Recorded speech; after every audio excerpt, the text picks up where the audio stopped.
Good evening, good afternoon, good wherever you are in the world. I'm Kelari Cuddles, and today we have a Kelari showcase.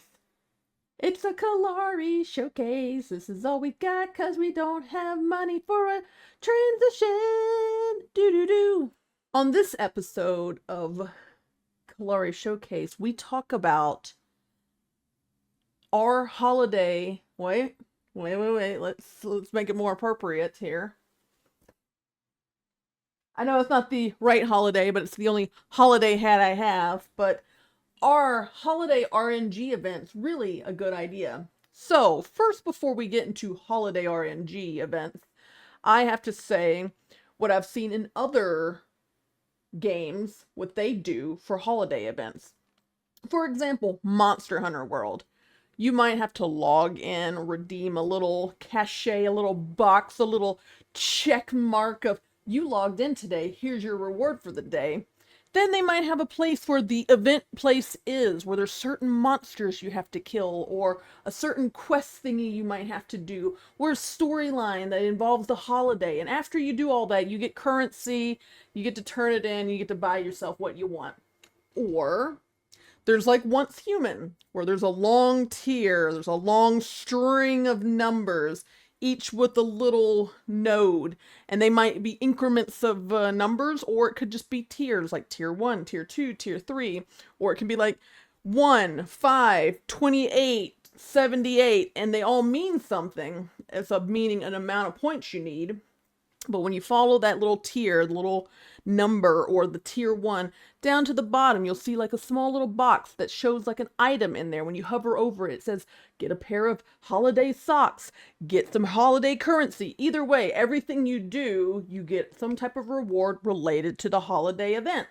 So basically, in newer games, as long as you play the holiday event, you can get all the rewards.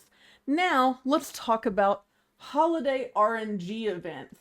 I play World of Warcraft. I love World of Warcraft. I know I gripe a little bit about World of Warcraft because I want the game to be better. That said, their events are RNG based. Well, to some extent. So let's talk about why RNG events just are not great. It would be different if there was a better system. Like, yes, I am aware during the event, every day that you do it, they increase the chance of the drop rate by like, I don't know, it feels like negative 10%. But, I'm sure there's a little number math algorithm they came up with. But it's still defeating because there are things I know people have been farming for over 10 years or more since holiday events came out, which was when? Irrelevant of when, but um you farm the event, you go to the event area, you do the few quests related, you get some currency. They might have like 1 to like 5 new items out that you can buy with the said currency, and then the rest is RNG based. You have to go into an instance and kill headless horsemen like 4 bazillion times before maybe, just maybe, the mount will drop. Or go in there to get the damn dog they just won't let me have. What the dog doing? I'm fine. I said I wouldn't get upset this year about the damn dog, but I'm getting upset about the damn dog. So, here's my suggestion. Instead of every day increasing the chance of the drop rate while the event's going on, if you notice, hey, this person who's been farming this damn mount for 9,000 years, maybe every year the increased rate goes up. I'm not saying give us everything we want, but if you're going to make something RNG based, it's really defeating after you farm something for so long and you just don't get it. Like, there's mounts I've given up on because I will never get them. Sure, people say, well, if you keep trying. No, I've gotten to a point where I don't want to try anymore. So the value of doing the old content really doesn't matter to me because I know the damn thing will never drop. But you try to go a different approach with the achievement locked things. Now, I'm all for an achievement where, you have the different aspects of a holiday, like, maybe you have, over here's quest, maybe over here's a gathering option, over here is like a little mini game, and if you do all of that, boom, you get a reward for doing all the stuff, which I'm completely fine with if you got the reward that year. If you're going to ask people this laundry list of things to do to get this, to get that, to get this, to get the mount, to get the pet, to get the outfit, to get the title, make it available in that year. Let's look back at the Easter event. Blizzard came out with a wonderful Easter event where you get a little egg, and in that egg, when you click on it, you can, turn it yourself into a nice, cute, adorable little baby duck. The problem is, it's going to take you 5 years to complete that, and they released it 2 years ago. So here's this achievement where it's time gated for 5 years into the future. Sure, you give longevity to this event, but you can come up with new stuff every single year. Every other freaking game does it for holiday events. So if they can do it, you surely can do it.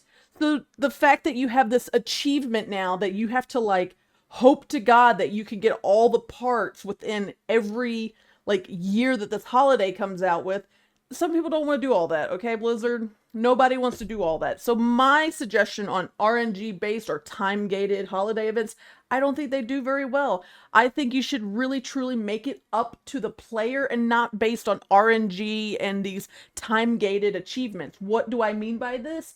I mean, come up with your holiday event and say, okay, this is the new stuff. We have these items you can buy with currency. These items you have to do the event to get the items. And if the player is like, oh, I like what's over here and I like what's over here, so I'm going to log in every single day to try and get those things. And if they do log in every single day and do those things, they get the prize. They get this over here and they get this over here. Now, bumfuck dude over here who's like, man, I kind of like that stuff over there and I kind of like that stuff over there, but, I don't really want to log in every day. Like, they casually log in and then they don't do the event nonstop, so they don't get all the rewards.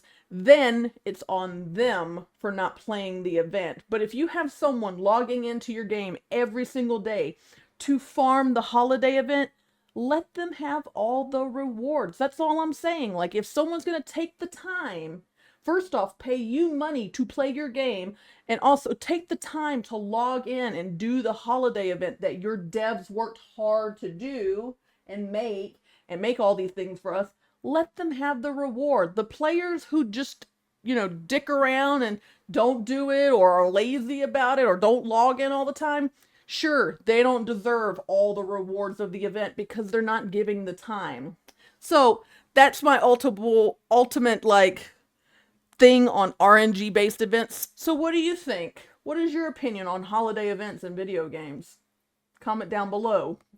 If you liked what you saw here today, make sure that you like, comment, subscribe, hit the little notification bell to know when I do things again, especially for my Kelari showcase that premieres every Saturday. Also, if you trickle down into the trickle down support economics section, the about section, you can find my other socials like TikTok, Instagram, Twitch. And I would love that if you would go and follow me over there and show me more support. I can only grow and get better if you guys give me love and support. Other than that, thanks for watching. Stay cuddly, my friends. Mwah, mwah, mwah, mwah, mwah. See you in the next episode.